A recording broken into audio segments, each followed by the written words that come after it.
ఏం లే, నిన్న నలుగురు కూర్చురు గుంపు మేస్త్రి లెక్క ఏం బిల్డింగ్ కడదామని. బట్టి విక్రమారావు కూర్చున్నాడు, శ్రీధర్ బాబు కూర్చున్నాడు, రేవంత్ రెడ్డి గారు కూర్చున్నారు, ఇంకో ఆయన మన రెవెన్యూ మినిస్టర్ ఆయన కూర్చుండు. ప్లాన్ చేసి మంచిగా ఎంతైనా కొట్లాడని మనం ఇదే పని చేద్దని ఫిక్స్ అయిపోయారు. అందుకే లాఠీ చార్జ్ చెప్పిస్తారు.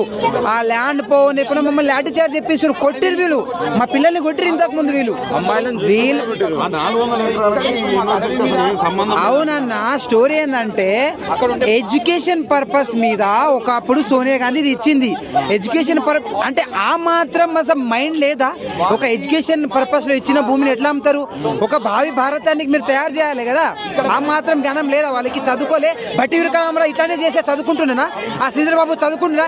ఇదే ఆ సమయంలో ఉన్న ప్రభుత్వము ఇట్లనే చేస్తే ఈ స్థాయిలో ఉండేటోళ్ళు వాళ్ళిద్దరు, ఈ స్థాయిలో ఉండేటోళ్ళు వాళ్ళిద్దరు. ఈరోజు అసెంబ్లీ సాక్షిగా మాట్లాడేటోళ్ళు వాళ్ళు, అంత పెద్ద హోదాలో ఉండేటోళ్ళ లేదా? ఆ తెలివి లేదా?